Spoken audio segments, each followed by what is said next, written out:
बिहार के इतिहास में नीतीश कुमार एक ऐसा नाम बन गए हैं जो जब भी कोई अहम बैठक करते हैं तो उसके बाद जो उनका फैसला आता है वो इतिहास और बिहार की राजनीति पर बड़ा इफेक्ट डालता है।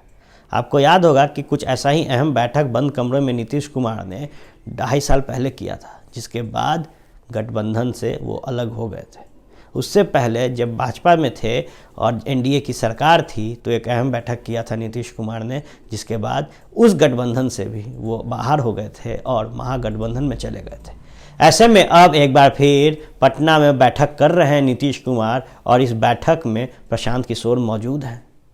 एक तरफ जहां महागठबंधन में वर्चस्व की लड़ाई लड़ रही है कांग्रेस और हर वक्त खुद को बड़ा भाई बता रही है, लगातार सीट शेयरिंग का मुद्दा महागठबंधन में उछल रहा है और कयास भी लगाया जा रहा है कि जल्द ही कांग्रेस इस महागठबंधन के गठ से बाहर निकल जाएगा। ऐसे में सूत्रों की माने तो इस बैठक के बाद एक अहम फैसला लिया जा सकता है और जो थर्ड फ्रंट का कयास लगाया जा रहा है उस पर भी मुहर लग जाएगा।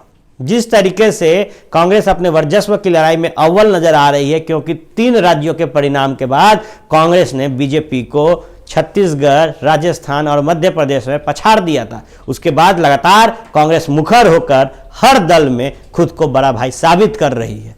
अब कांग्रेस को यूपी के महागठबंधन से पहले ही बाहर कर दिया गया है। उसके बाद तेजस्वी यादव मुलाकात भी करने गए थे, मायावती से आशीर्वाद लिया था, जिसके बाद सो कॉज रीजन पूछा जा रहा था कि कारण बताओ कि मायावती से क्यों मुलाकात की। अब ऐसे में कांग्रेस जब अपने वजूद में वापस लौट रही है और कहीं ना कहीं कॉन्फिडेंस भी बढ़ा हुआ है, उसके बाद एक अहम बैठक जेडीयू द्वारा, वो भी बंद कमरे में, जिसकी अगुवाई नीतीश कुमार और पीके कर रहे हैं, वो भी कुछ अपने गिने चुने पसंदीदे नेताओं के साथ, तो ये बड़ा संकेत दे रहा है बिहार में उलटफेर का।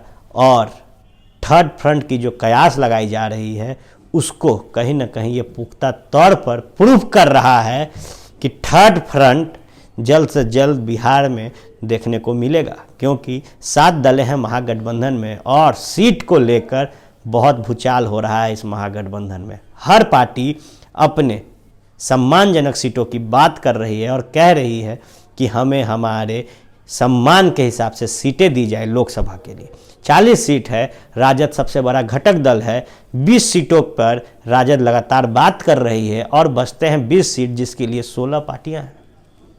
सीपीआई ने भी 7 सीटों की मांग की है। उपेंद्र कुशवाहा नाराज थे क्योंकि एनडीए में उन्हें लग रहा था कि 7 सीटें नहीं मिलेगी, जिसके बाद उन्होंने एनडीए को छोड़ा था। अब जब एनडीए से कुशवाहा बाहर गए थे तो बोल बदल रहे थे कुशवाहा के और 7 सीट के लिए छोड़ा था उन्होंने, जिसके बाद जीतन राम मांझी ने एनडीए में सीट बंटवारे के बाद भी मुखर होकर सामने आए थे और कहा था कि हमें भी हमारे सम्मान के हिसाब से सीटें मिलनी चाहिए, क्योंकि लोजपा को 7 सीटें दी गई थी एनडीए में।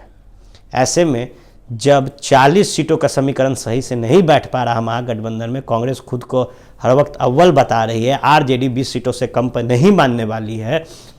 नीतीश सरकार की फितरत रही है कुर्सी पर बैठना, कैसे भी बैठे।